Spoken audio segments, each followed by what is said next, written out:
Everything is energy. You are energy. And everything around you is energy. In this 9 divine days of Navaratri, we worship energy, which is Shakti in Sanskrit. God Almighty is just a witness. Everything is done by His power, His Shakti, His energy. God is Adi Shakti. She is the primordial mother. She is the mother of all the mothers. She is the mother of whole universe. She is the beginning. She is the end.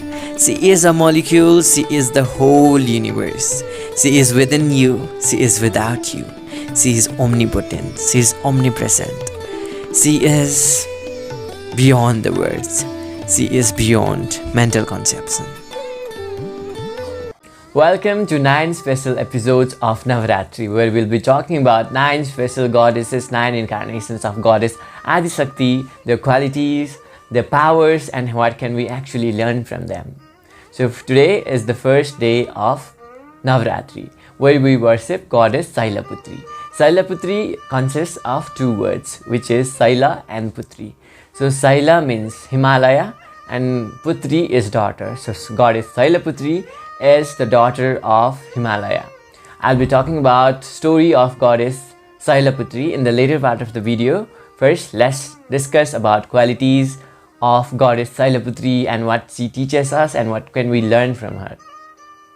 So goddess Shailaputri is actually the absolute form of Mother Nature, and which is also known as Prakriti. Prakriti is a Sanskrit word for nature. She is as free as air. She is as adaptive as water. She is as fierce as fire. She is as compassionate as Mother Earth, and she is as serene as peace. Such is our goddess. Such is our mother, Shailaputri.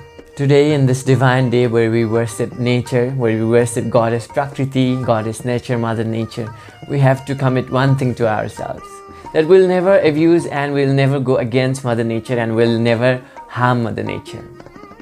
You don't need to start a big organization, you don't need to start a big campaign. We can step one small step at a time. First, we can commit to ourselves that we'll never ever throw plastic litters everywhere in inappropriate places. We can just start up by just planting a tree, and rest of the things will follow when you initiate this divine work of Mother Nature. It's not you, it's not me, it's not he, it's not she. Actually, it's we who are responsible collectively for abusing Mother Nature. And it's we who have to stop it. Goddess Shailaputri is embodiment of passions and devotion. She had to meditate for years together to achieve Lord Shiva as her spouse. She is completely devoted to Lord Shiva. We have to learn these 2 qualities from her. We need to have passions in everything we perform. We need not to get frustrated by small filthy things in our life. We need to stand still like a rock, and we should have a passions in everything we do. Next thing is devotion. Here, devotion doesn't mean only having devotions towards God, but you should have devotions in all the karmas, all the projects and all the works you perform. When you have devotions in all these things, you achieve best of best in everything. Goddess Shailaputri is also the deity of Muladhara chakra, which is the first chakra among 7 main chakras in our human body. Goddess Shailaputri is the goddess of purity, which is the greatest quality of Muladhara chakra. I'll not like to talk much about this Muladhara chakra because it's related to yoga, and actually I think you should feel it by yourself, and that is possible through Sahaja Yoga Meditation.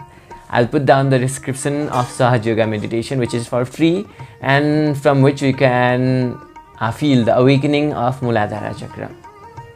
Now I'll move on to the story of goddess Shailaputri.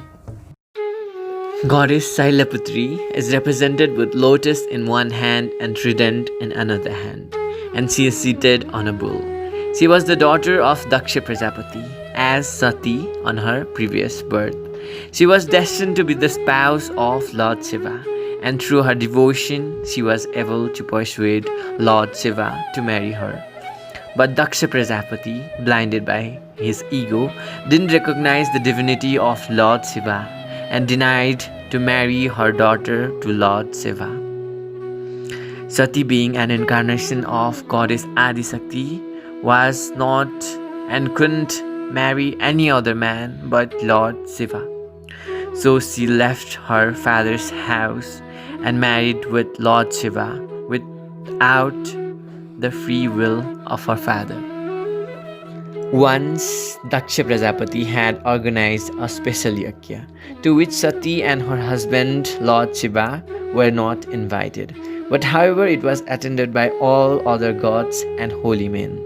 Sati, without Lord Shiva, without her husband, decided to go to that yajna. But however, on reaching that yajna, she was badly humiliated by her father, and Goddess Shakti couldn't bear the criticism and denunciation of her beloved husband, Lord Shiva.